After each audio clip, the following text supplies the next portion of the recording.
Sí, seguimos. Entonces, la glomerulonefritis post-streptococcus, así lo vamos a denominar desde el saque. ¿Por qué? Porque cuando decimos streptococcus, oye caramba, es una bacteria, doctor, y solamente las bacterias son los que pueden producir este problema, o también otro tipo, ¿no? Pueden producirse virus, pueden producirse por parásitos, pueden producirse por hongos. Pero dentro de todos estos tipos o clases de microbios, las bacterias son las más frecuentes. Y de las bacterias, el estreptococo. Y del estreptococo incluso todavía del grupo A. El beta hemolítico. Entonces, verán pues ustedes, oye, pucha, entonces el estreptococo es toda una familia. Sí, pues, ¿no? Hay una serie de grupos todavía dentro del estreptococo, ¿correcto? Siguiente. Entonces, del CESAC estamos diciendo que el estreptococo es el campeón, pues, ¿no? Es el primera bacteria que va a producir esto. O sea, va a inflamar la garganta del paciente o la piel y secundariamente va a afectar el glomérulo. Ahora, ¿qué significa estreptococo? Significa que se doblan o se retuercen con facilidad, ¿correcto? Esos son los estreptococos, ¿ya? Eso es literalmente hablando, ¿no? Siguiente. Entonces, ¿qué cosa es esta enfermedad? Por definición, ¿no? O con qué otros nombres conocemos. Glomerulonefritis post-estreptocócica, glomerulonefritis proliferativa aguda, también, glomerulonefritis postinfecciosa también.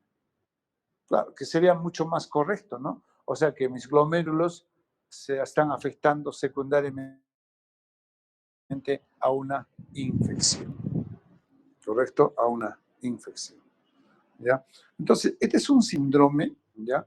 Este es un síndrome clínico patológico mediada inmunológicamente y causada por infecciones bacterianas del género Streptococcus, típicamente el impétigo o pioderma y la faringitis estreptocócica. ¿Correcto? Entonces, esta es, así se define. Eso es un síndrome, entonces, nuevamente repito, clínico-patológico, mediada inmunológica. Eso es lo que les decía. Doctores, si la garganta del paciente está infectado por el estreptococo, ese estreptococo va a viajar a través de la sangre por qué vía y se va a ir a depositar secundariamente el glomérulo. No, el microbio no entra al glomérulo. Entonces, lo que están diciendo acá es que, que es una infección, ¿no es cierto? ¿No? Va a ser mediado inmunológicamente. Siguiente. Entonces, aunque la mayor parte de las glomerulonefritis postinfecciosas son causadas por estreptococo beta, fíjense ya, hemolíticos del grupo A, así es, del grupo A, son estreptococo beta. Existen otros que pueden también producirse, otras bacterias, otros virus, otros parásitos y otros hongos, ¿no? Siguiente. Fíjense, si uno quisiera ver a ver qué tipo de microbios podría producirse, mira, las bacterias, todas las bacterias que pueden producir una glomerulonefritis, ¿no? Obviamente a la cabeza del estreptococo beta hemolítico, estafilococo, neumococo, hemófilos influenza, meningococo, micoplasma, salmonella, tifi, micoplasma, salmonella o pseudomonas, treponema pálida, ¿no? Dentro de los virus también, ¿no? El virus del Epstein-Barr, citomegalovirus, Coxsackie, ¿no? Hepatitis B, virus de la parotiditis, sarampión, varicela, el parvovirus, rubiola, VIH, pueden producir una glomerulonefritis. Y parásitos también, Falciparum, Gondii, Filaris, Schistosoma, Manzoni, Leishmaniasis, Quinquenococos. Y también por hongos, ¿no? O sea, el glomérulo se puede inflamar también por hongos, ¿no? Como estos que estamos, salvicas, la Coccidioides mitis, ¿no? Pero repito entonces, ¿no? Entonces, el nombre correcto vendría a ser lo que está escrito arriba, ¿no? Glomerulonefritis, ¿no?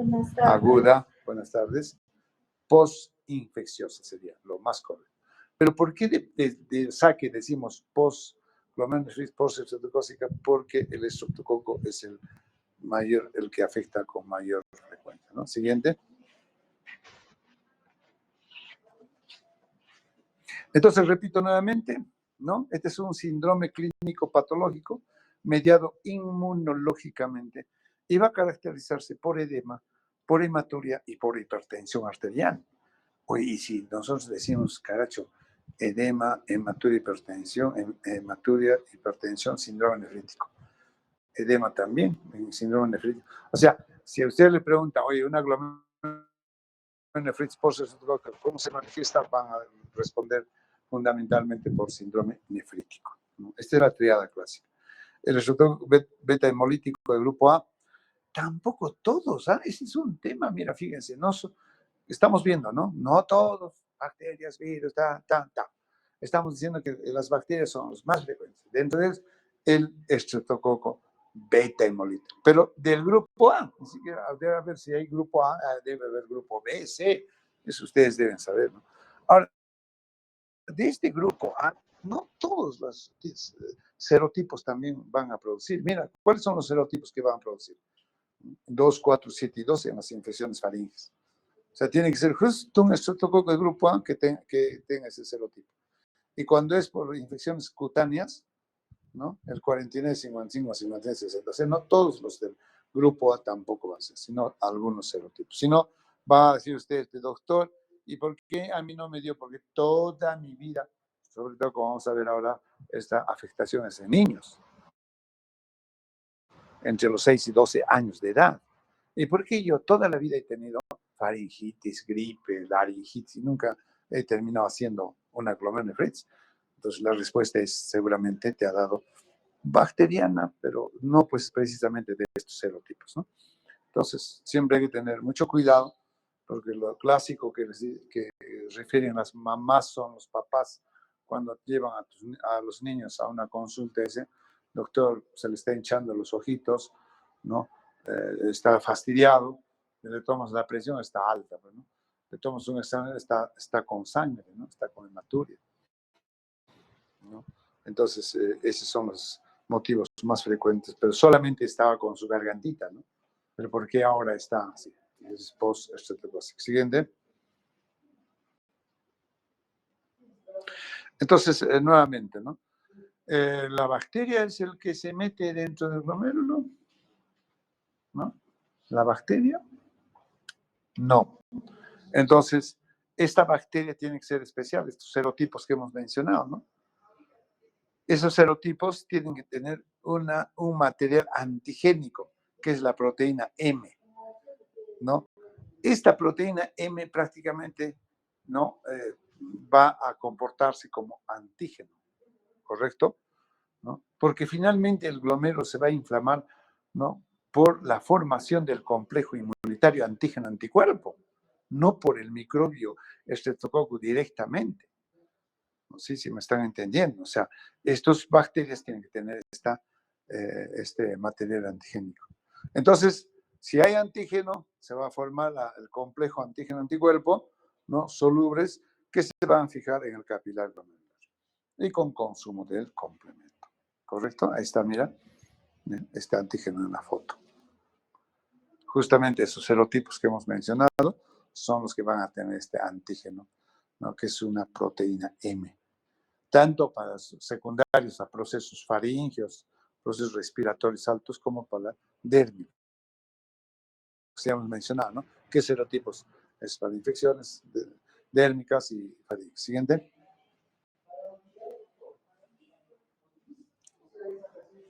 Entonces, la presencia de antígeno anticuerpo con respuesta inflamatoria y proliferación celular, ¿no? Entonces, es por complejo antígeno-anticuerpo. Se van a depositar en forma de gránulos de inmunoglobulina G y C3 a lo largo de la membrana basal y de jorobas o depósitos densos subepiteliales, ¿no? Siguiente. Entonces, ¿cuál es la incidencia? El riesgo de desarrollar nefritis es muy variable, ¿no? Alrededor del 15%, todos estamos. Y obviamente en zonas endémicas como en el Perú, en países de Latinoamérica, Argentina, Uruguay, podemos llegar hasta 25%, ¿no? Y la incidencia entre hermanos, esto puede incrementarse hasta en un 40%. Siguiente.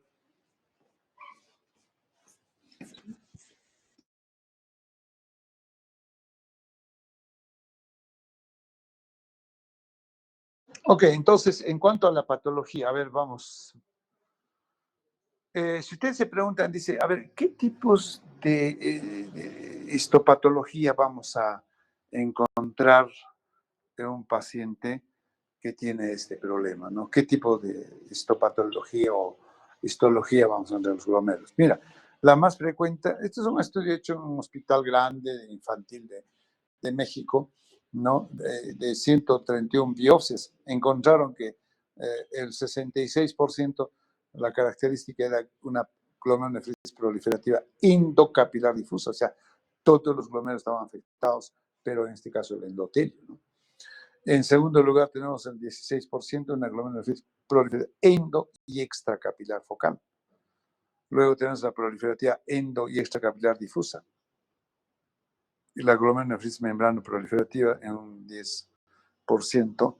Y fibrosis glomerular también encontraron. O sea, ya riñones con glomérulos ya totalmente fibrosados, o sea, ya con insuficiencia renal crónica. O sea, oye, entonces, ¿qué cosa ha pasado con estos niños? Que solamente la gargantita. Este grupo, el último grupo que han encontrado en un 3%, ¿no? Son aquellos que hacen una glomerulonefritis rápidamente progresiva. ¿Se acuerdan? El último tema que desarrollamos la anterior vez en las primarias. Dices, la rápidamente progresiva es una enfermedad muy rápida, como su nombre indica, que en semanas o meses ya te destruyó el riñón, ¿no? Y que pueden llegar a, o sea, en otras palabras, una glomerulonefritis posteostrocócica puede producir glomerulonefritis rápidamente, porque es lo que más tememos, sí. Y justamente sí puede encontrarse.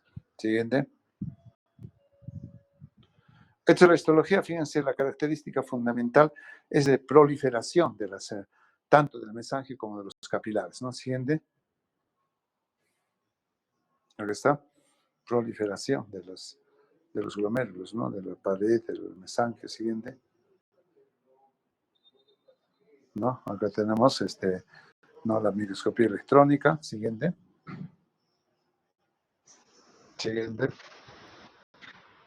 Ok, si hablamos nosotros, no, anterior, en cuanto a la fisiopatología, ¿no?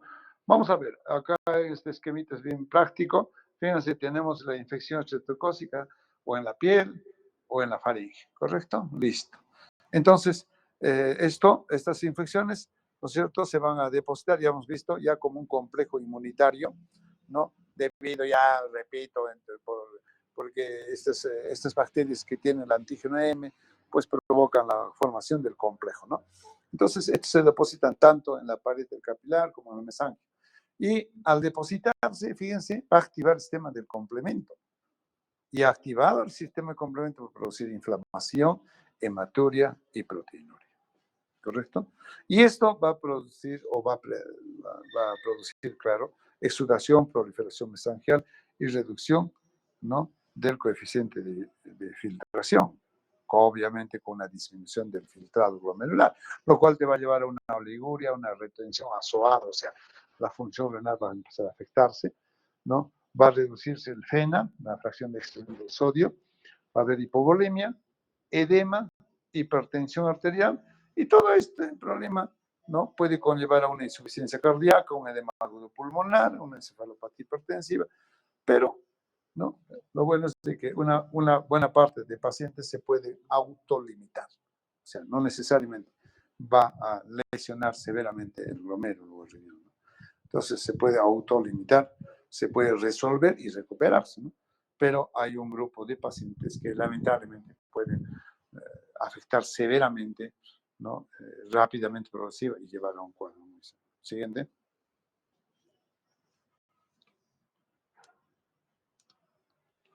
Siguiente, este cuadrito ya no lo vamos a ver. Siguiente. Muy bien, entonces la pregunta es, ¿cómo se caracteriza el cuadro clínico? O sea, ¿qué hay de síntomas y signos? ¿Cómo se presenta? Fíjense, ¿no? Después de 2 a 3 semanas después de la infección de la faringe, prácticamente va a empezar a presentar problemas a nivel glomerular, ¿no? La edad promedio de presentación está entre los 6 y 12 años, promedio 4 a 9 años, ¿no? Es más frecuente en varones, fíjense, y la causa de consulta, ¿por qué estos niños se llevan a la consulta? ¿Por qué le preocupa a los papás? Es por el edema periorbital, doctor, se le hincha los ojitos. ¿No será que por lo que ha llorado? Pero no, pues él no llora. ¿Y por qué está hinchadito? Amanece hinchado sus ojos, ¿no? Eso es uno de los motivos por los cuales este niño es llevado donde el médico, ¿no? Siguiente. Entonces vamos a tener un paciente con edema, acá está, mira, fíjense, es chiquitín, edema biparenteral, va a haber hematuria, puede haber presión alta, ¿no? Siguiente, ya hemos dicho ya. ¿No?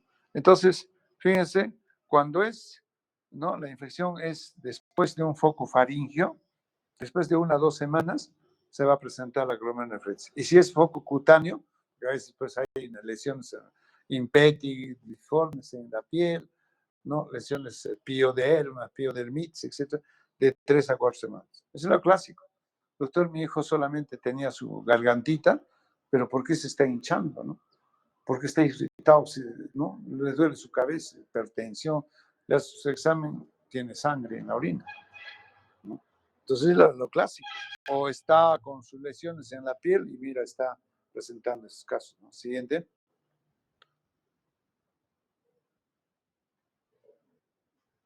Muy bien, entonces, si nosotros nos preguntamos cuáles son las características fundamentales, miren, el 93% de los pacientes va con edema.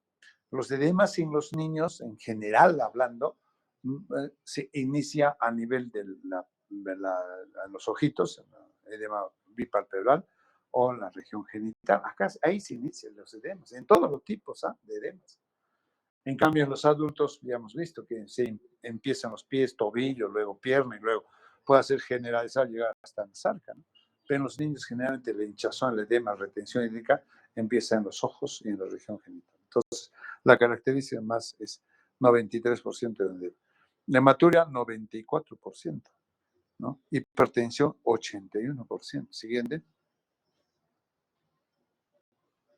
Entonces, ¿qué vamos a encontrar? Vamos a ver congestión del aparato cardiovascular, hepatomegalia, pulso lento, liguria, soplo sistólico, palidez, ¿no?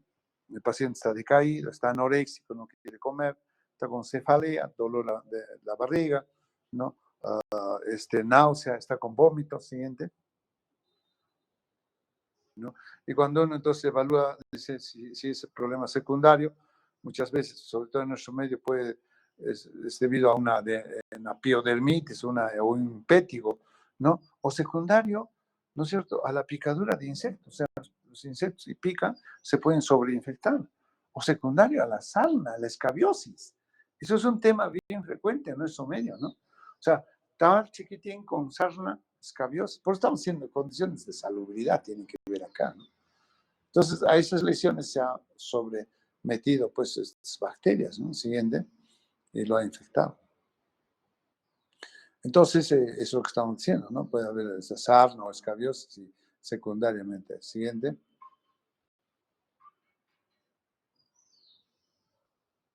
Siguiente, no veo nada ahí. Muy bien. Entonces, ¿cuáles son los signos y síntomas? Fíjense.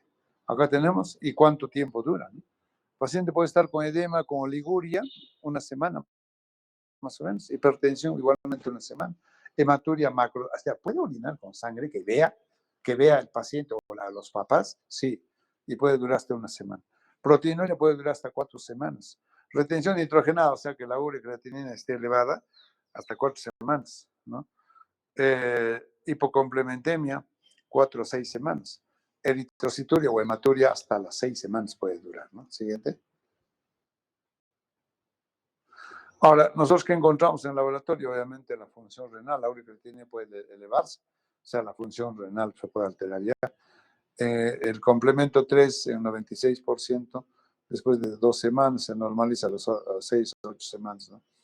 La hemoglobina baja, el hemograma está normal, la proteinuria cualitativa 1 a 3 y el 15% de casos presenta proteinuria en rango nefrótico, se puede llegar a ser síndrome nefrótico, ¿no?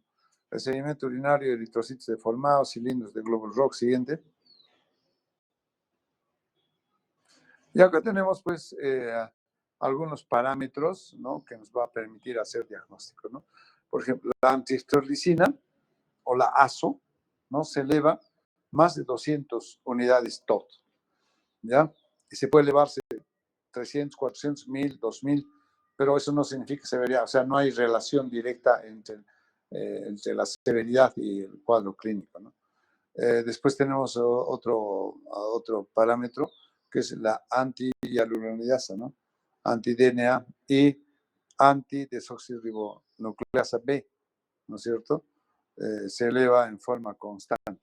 Entonces, acá tenemos cómo estos parámetros de tipo inmunológicos, anticuerpos, se van a elevar secundario a las faringitis y secundario a las dermatitis o piodermitis, ¿no? La ASO, por ejemplo, siempre va a estar elevada en las faringitis, en las piodermitis más o menos, ¿no? La anti-DNA B en los dos, la anti-DNA ASA en faringitis sobre todo, dermatitis a veces, ¿no? La antihialuronidasa en los dos, y así podemos ir mencionando. Esto es característico, ¿no?, para poder diferenciar las glomerulonefritis secundarias a procesos dérmicos y a procesos faríngicos, ¿no? Siguiente.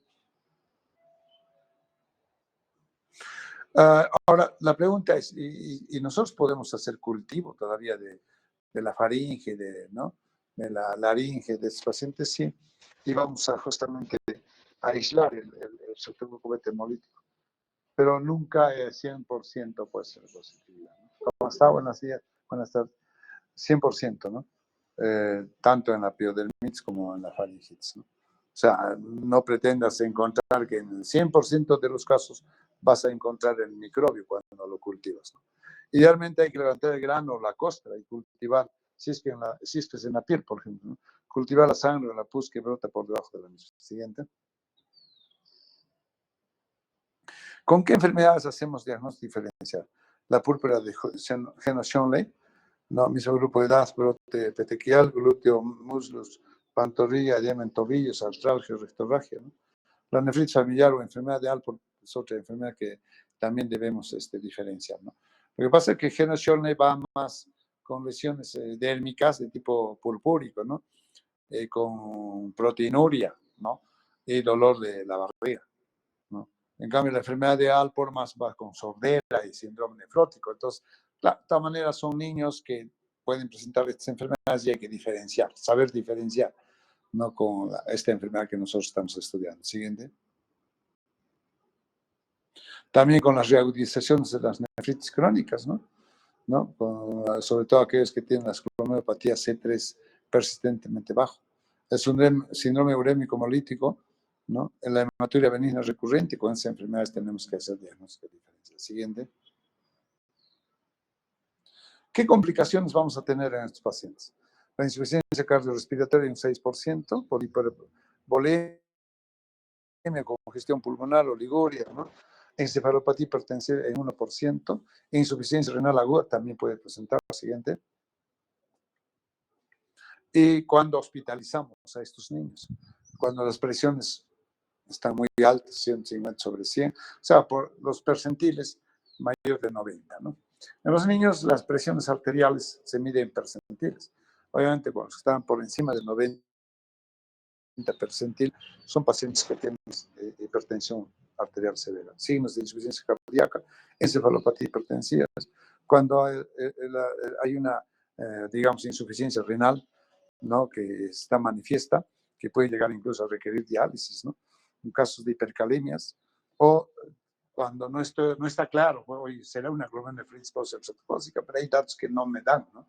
Oye, mejor hospitalízalo para ver si tal vez es un Alport, es un SHUL, es un síndrome urémico hemolítico, no sé, ¿no? Entonces, esos son los motivos por los cuales estos niños los tenemos que hospitalizar. Siguiente.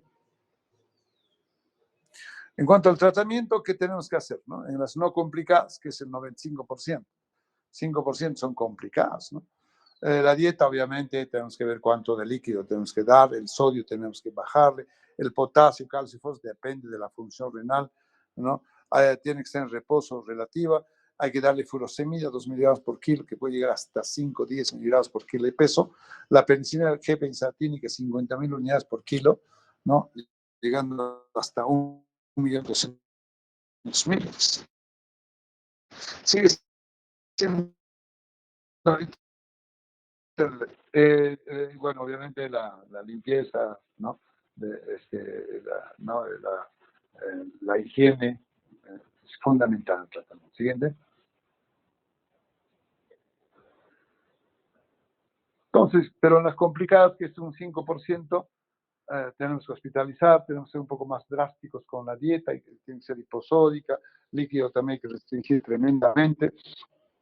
La furosemida ya manejar por endovenoso, muchas veces hasta pueden estar soporte ventilatorio, ¿no? Así, muchas veces estos pacientes pueden necesitar requerir diálisis, ¿no? Porque el riñón ya no da más. Entonces, en este caso, la diálisis peritoneal es la más indicada si son niños, ¿no? Siguiente.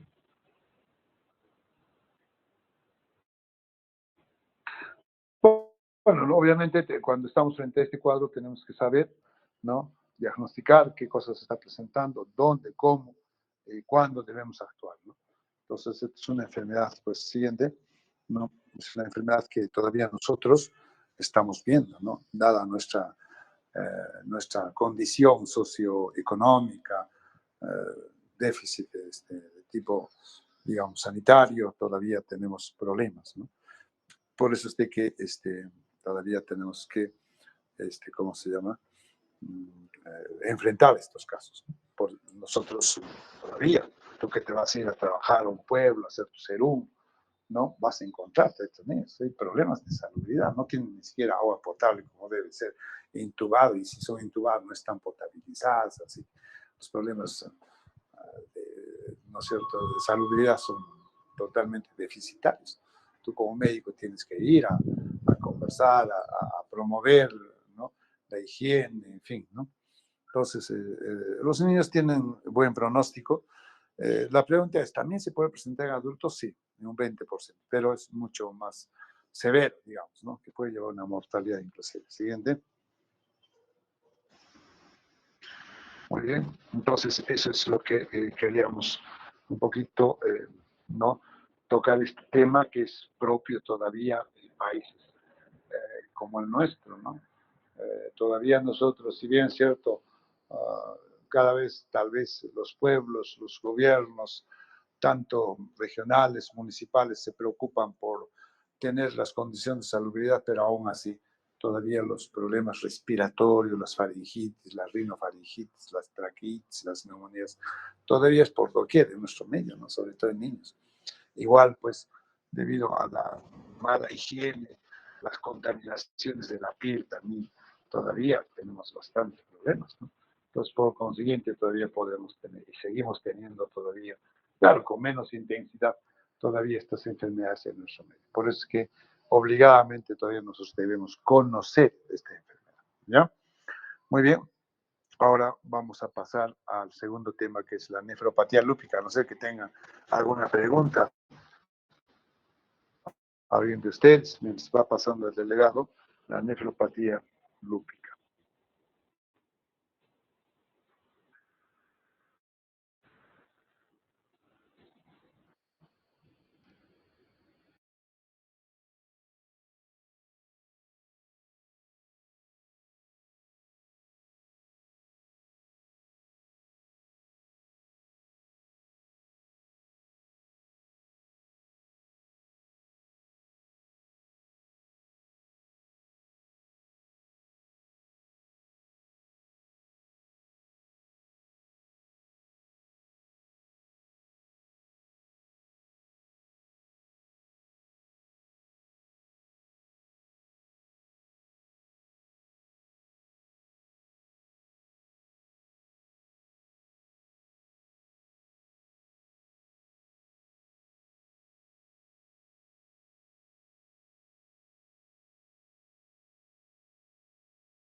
No hay preguntas, doctor.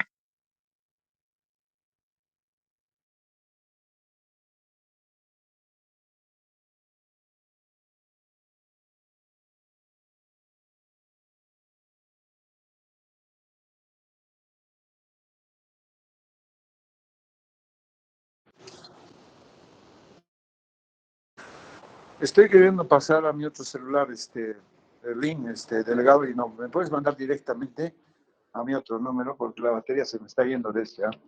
Cualquier rato, plum, se va a ir. Sí, doctor, le paso en este momento. Bueno, vamos a ver entonces la nefropatía lúpica, ¿eh? La nefropatía lúpica, como ya les había manifestado hace un instante, es también de necesidad imperiosa de conocer esta patología, ¿no? La idea de esta entidad no es estudiar lupus propiamente y esforzarnos en buscar la causa, los factores, o sea, no. Lo que nos interesa de esta enfermedad es, ¿no?, la afectación renal, como nefrólogos que ahora somos, ¿no? Probablemente, no, de hecho que sí, no, probablemente. En el curso de reumatología van a estudiar tremendamente esta enfermedad como lupus eritematoso sistémico. Siguiente. Muy bien, esta es una enfermedad entonces producida por una alteración de los mecanismos de tolerancia inmunológica, ¿no es cierto? Y puede afectar a cualquier órgano, inclusive el riñón, que es lo que nos interesa, ¿no? Siguiente. Ahora, fíjense, eh, estos son los criterios, pero obviamente si ustedes, muchos de ustedes, y estoy bien seguro, han revisado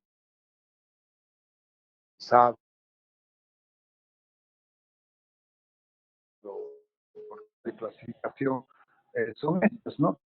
Clásicamente hablando, porque habla de 17 criterios, ¿no? Eritema malar, eritema discoide, fotosensibilidad, úlceras solares, artritis, serositis, trastornos renales, neurológicos, hematológicos, inmunológicos, nucleares, ¿no? Anticuerpos nucleares, ¿no? Pero dentro de todas estas afectaciones, lo que nos interesa es el trastorno renal, que dicho sea cuando afecta el riñón esta enfermedad, pues lamentablemente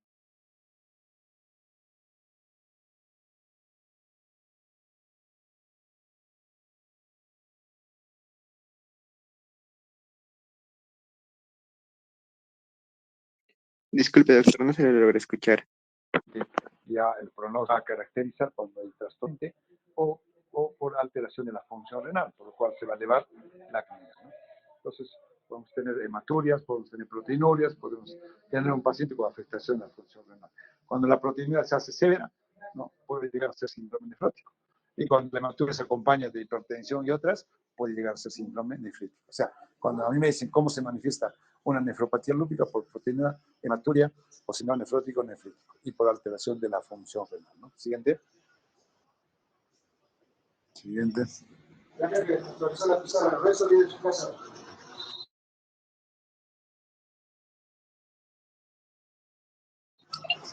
Entonces, ¿cuáles son los compromisos? ¿En qué forma se compromete el riñón? Fíjense entonces, hay un compromiso clínico renal de un 40-75%, ¿no? Clínico, o sea, que se manifieste pues con signos y síntomas. Pero el compromiso histológico es casi el 100, o en el 100%, por si acaso, ¿no? Por si acaso. 100%. ¿Qué significa entonces? Paciente con lupus de alguna forma ha afectado ya histológicamente hablando el riñón. Así de claro, ¿eh? Así de claro. Entonces, eso es lo que tienen que hacer, igual que en, ¿no? Igual que en la diabetes. Paciente diabético, de alguna forma ya afectó ya el riñón, ¿no? Entonces, repito entonces, cuando hablamos de compromiso histológico, ¿no? Eh, va a afectarse en el 100%. En cambio, si se afecta, tampoco abre esta tontería. No sé. Intentando abrir en mi otro celular, nada. Ah,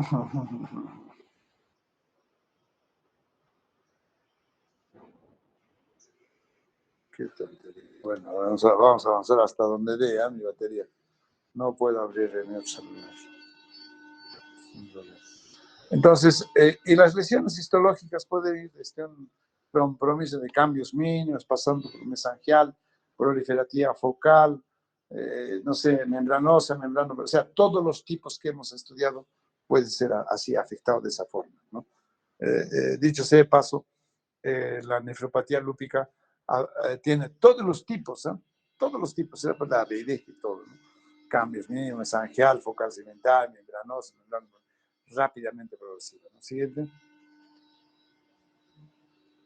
Ahora, cuando hay compromiso renal, se va a caracterizar por albuminuria, proteinuria, ¿no? Va a haber hematuria, ¿no? Cilindros, la presencia de cilindros tanto grasos, granulosos y alinos. Siguiente.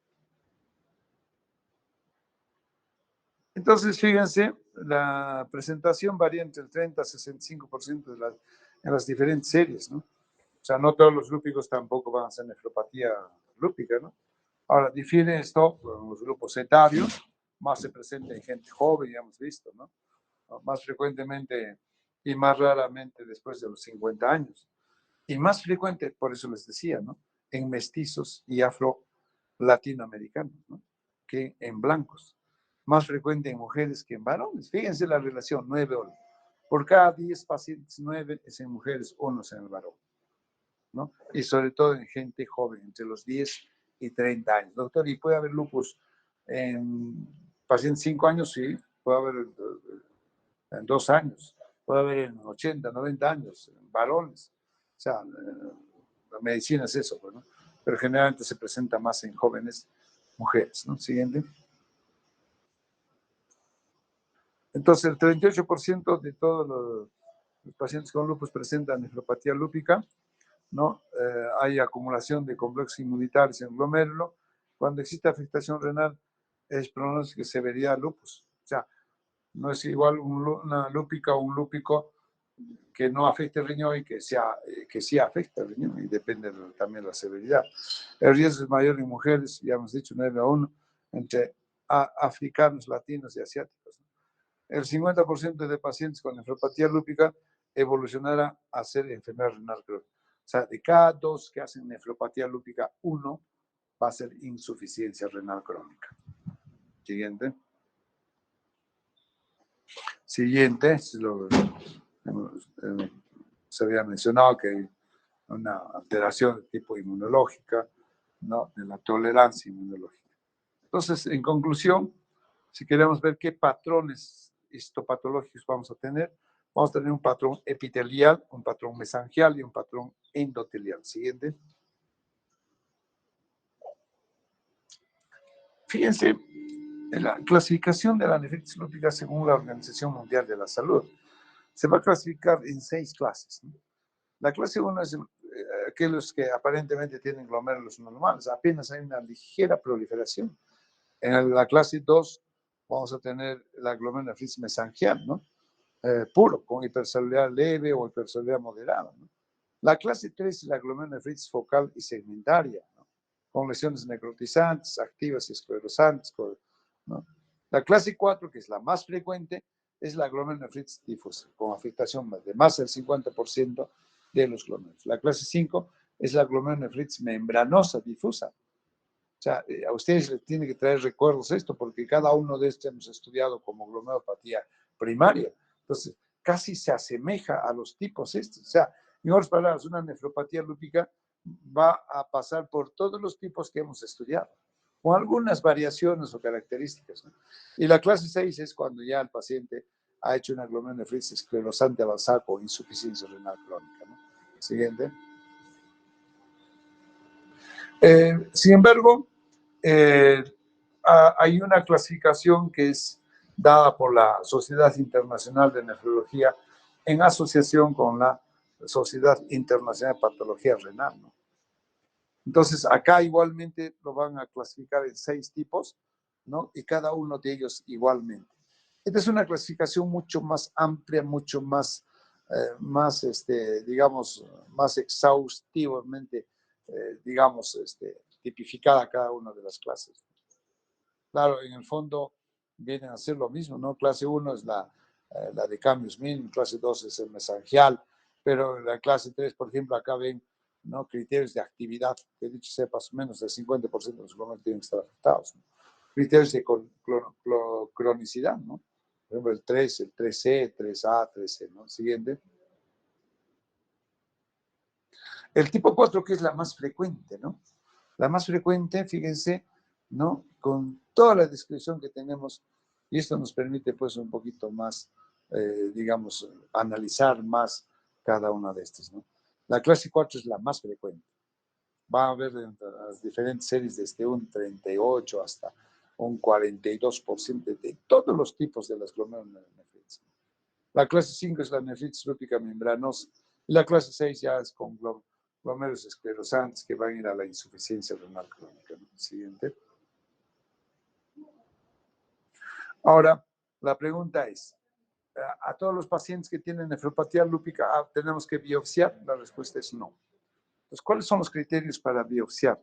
Aquellos pacientes que tienen creatininas de pronto se empiezan a alterar, a subir, ¿no? O sea, empieza a alterarse la función renal. Cuando hay proteinurias, pero acá dice más de 1 gramo, ¿no? La proteína tiene que ser más de 0.5 gramos, ¿no? Y cuando hay hematurias, ¿no? Cuando hay hematurias. ¿Ok? Siguiente. Bien, vamos a dejarlo ahí, porque ya no estoy ya como te dije, hace una más, cuento 3 y se va.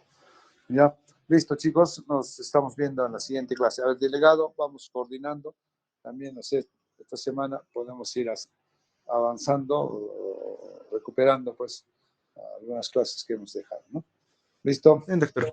Ok, chao, buen fin de semana. Chao, chicos. Chao.